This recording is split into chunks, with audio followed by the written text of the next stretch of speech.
أستغفر الله العظيم أستغفر الله العظيم أستغفر الله العظيم أستغفر الله العظيم أستغفر الله العظيم أستغفر الله العظيم أستغفر الله العظيم أستغفر الله العظيم أستغفر الله العظيم أستغفر الله العظيم أستغفر الله العظيم اللهم صل على سيدنا محمد صلاة تنجينا بها من جميع الأموال والآفات وتقضي لنا بها جميع الحاجات وتطهرنا بها من جميع السيئات وترفعنا بها عندك على الدرجات وتبلغنا بها أقصى الغايات من جميع الخيرات في الحياة وبعد الممات اللهم صل على سيدنا محمد صلاة تنجينا بها من جميع الأموال والآفات وتقضي لنا بها جميع الحاجات وتطهرنا بها من جميع السيئات وترفعنا بها عندك على الدرجات وتبلغنا بها أقصى الغايات من جميع الخيرات في الحياة وبعد الممات اللهم صل على سيدنا محمد صلاة تنجينا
haula wala quwwata illa billah.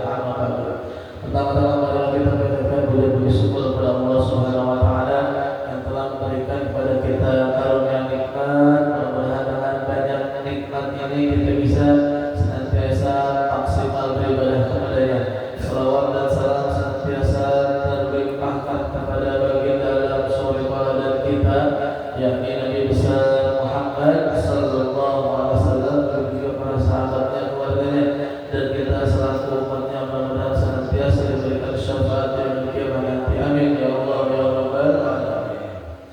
Seperti biasa, sebelum kita masuk ke kitab, sambil saja ada beberapa hadis yang kita akan mencoba jelaskan terlebih dahulu.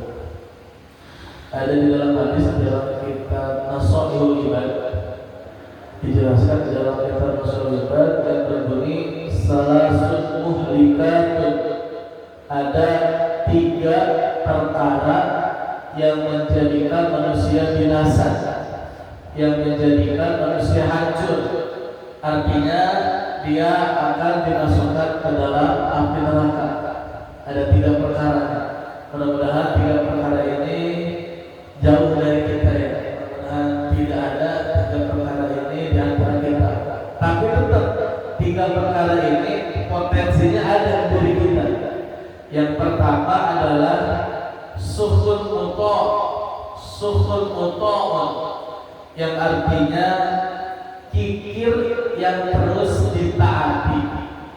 Nah, kata Nabi, 3 perkara yang akan merusak manusia, artinya yang akan dijebloskan kepada api neraka. Yang pertama adalah sukhul muto', yang artinya kikir yang terus ditaati. Makanya penghuni neraka itu emang benar-benar orang-orang pelit. Sebaliknya, orang-orang baik, senang berbagi, itu insya Allah akan dimasukkan ke dalam surga. Padahal kita itu sebetulnya gak punya apa-apa. Kalaupun ada ke rumah kita minta sumbangan, setidaknya kalau ada uang kasih. Kalau tidak ada uang, berkata dengan baik, dengan senyuman yang tulus atau yang indah. Jadi ini dari ini. Jadi kita punya harta, punya duit, pekerjaan enak, gajian lancar, atau ada job yang selain pekerjaan kita dapat duit juga, terus gak mau berbagi, itu keterlaluan. Jadi yang pertama, sungguh celaka orang pelit, karena di dalam riwayat-riwayat lain, sehebat apapun orang, dia ibadahnya rajin, tahajudnya rajin, kalau tinggalan, tapi pelit, itu percuma. Jadi orang ibadah rajin, gak pernah bantu orang, gak pernah peduli sama tetangga, masjid dan lokasi gak pernah ikut nyumbang, madrasah dan lokasi di sekitarnya gak pernah ikut bantu, itu percuma tuh kalau ibadahnya doang tinggi, tapi sosialnya, kepedulian terhadap sesamanya tidak ada. Nah, artinya hablum minanas kita jaga dengan sebaik mungkin. Berbeda kalau tidak punya, yang namanya tidak punya, tidak berbagi wajar. Mau berbagi apa? Hidup untuk keluarganya ada amat sangat cukup, pas-pasan, apalagi berbagi. Ini yang berkelebihan. Tapi biarpun cukup, biasanya kalau masalah berbagi diusahakan. Biarpun cukup, kalau berbagi biasanya diusahakan. Apalagi menjelang Ramadan, apalagi menjelang kalau masih ada ulang tahunnya anak yatim gitu yang mengharumkan dan sebagainya. Jangan sampai kita cuek bebek, tidak peduli sesama yang lain. Maka perkara tersebut akan menghancurkan dirinya dan dia akan dijebloskan ke dalam api neraka.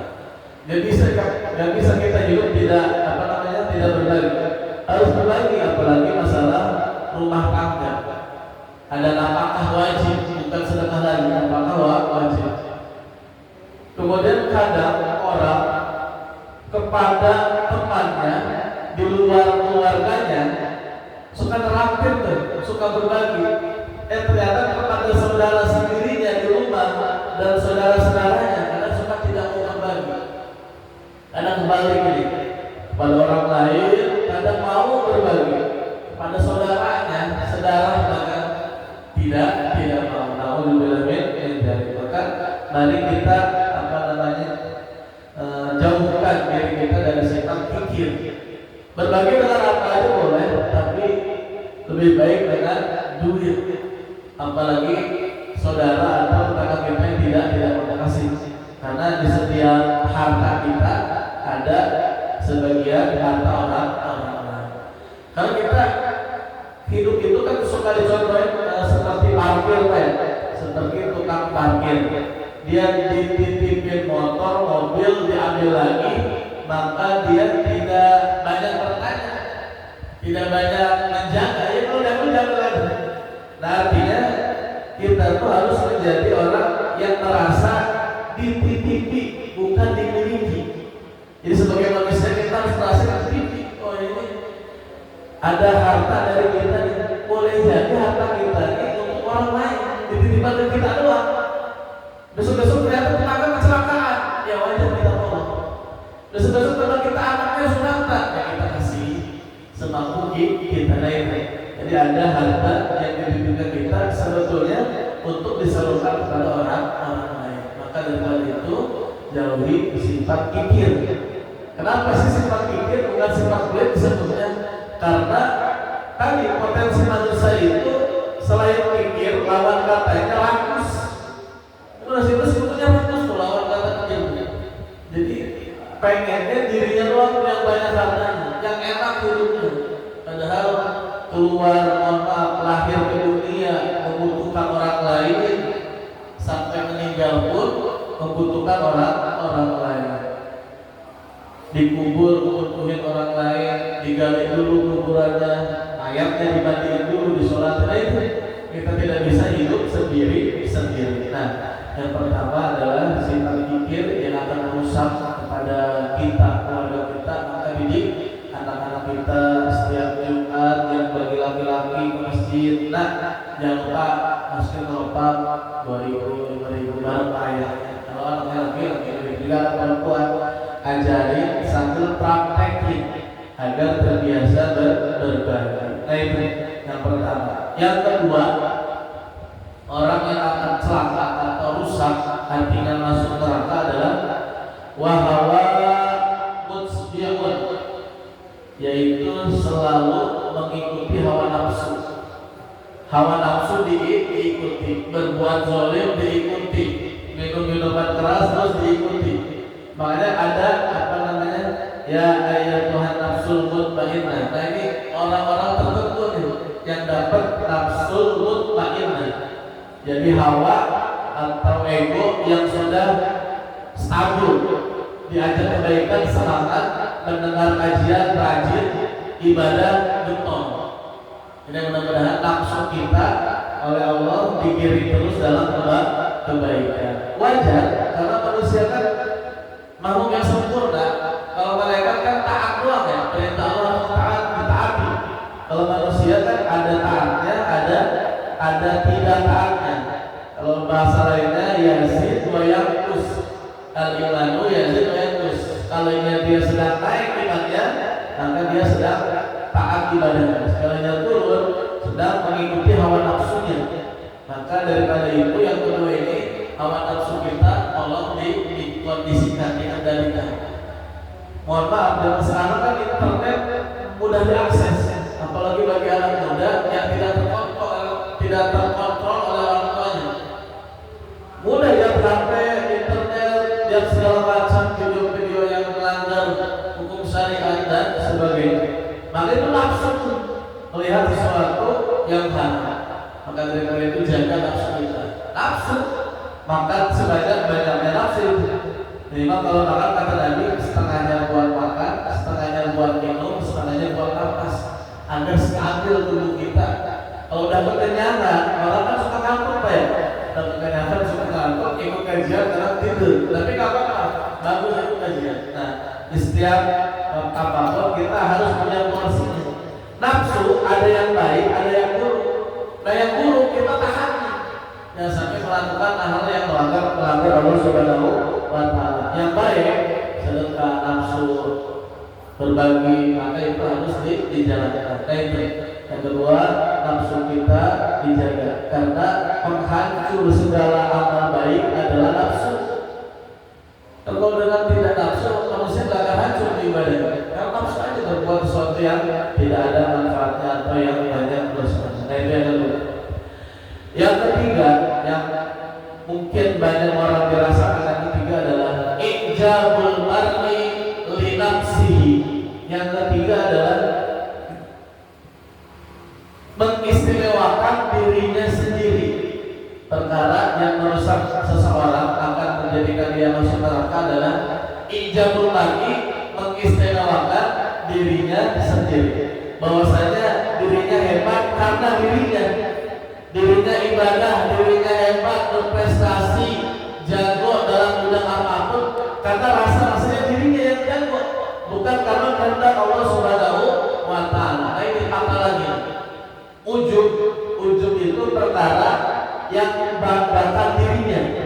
Kalau ria, perkara yang pengen diketahui atau dilihat amal baiknya, itu ria. Jadi kalau ujub, dia membanggakan dirinya seakan-akan orang di sekitar atau Allah tidak berikut campur dengannya. Jadi kadang orang udah sukses, udah punya jabatan tinggi atau popularitasnya terkenal, dia seakan-akan karena dirinya hebat, karena dirinya jago, padahal itu atas kehendak Allah Subhanahu wa Ta'ala. Jadi tidak boleh seseorang menganggap dirinya lebih istimewa, apalagi sombong masalah ibadah. Saya gak pernah ketinggalan sholat 5 waktu di masjid. Apaan tetangga sebelah jalan ibadah ahli neraka? Itu kacau. Itu bahaya. Menganggap dirinya istimewa, merendahkan orang lain. Tidak seperti itu. Maka itu perkara yang mari kita jauhi. Nah itu 3 perkara yang akan menghancurkan manusia, yakni akan menjerumuskan ke dalam api neraka. Yang pertama, kita ulang lagi, pikir yang selalu ditaati. Yang kedua, hawa nafsu yang selalu diikuti. Yang ketiga adalah merasa dirinya istimewa, tidak ada ikut campur dari orang lain atau Allah Subhanahu wa Ta'ala. Kita belajar aja di sekolah atau di perkuliahan membutuhkan dosen. Kita ngaji aja, ibadah aja membutuhkan guru. Bagaimana untuk bisa disombongin diri kita ini? Gak berhak diri kita sombong. Makanya kalau udah sombong, cirinya 2. Kalau udah sombong, orang cirinya 2. Yang pertama adalah batalul haq, senantiasa mengingkari kebenaran. Wabudun nas, senantiasa merendahkan orang lain. Jadi jauhi sifat tersebut. Jangan merasa kita istimewa, jangan merasa kita lebih baik, kita ibadah rajin, sholat di masjid terus, pengajian kagak pernah alpa, kagak pernah bolong, lihat tetangga sebelah jarang ngaji, sudah tuh merasa bangga. Saya kayaknya paling atas surganya, dia nerakanya paling bawah. Nauzubillah min dzalik. Perkara seperti itu 3 hal tadi jangan kita ikuti, jangan kita pelihara dalam hidup kita. Maka di dalam hadis dijelaskan la yadkhulul jannata khabun wala bakhilun wala mannan. Tidak akan masuk surga orang yang pertama cirinya menipu orang lain. Orang kalau menipu orang lain tidak akan masuk surga kalau dia tidak tobat. Yang kedua adalah bakhil, yang tadi pelit. Orang pelit tidak akan masuk surga. Yang terakhir adalah mantan, selalu menyebutkan kebaikan. Boleh dalam situasi tertentu namanya tahadus bilimah, boleh. Cuma kita kontrol hati kita, menyebut kebaikan kita, apakah kita sombong, ria apa tidak.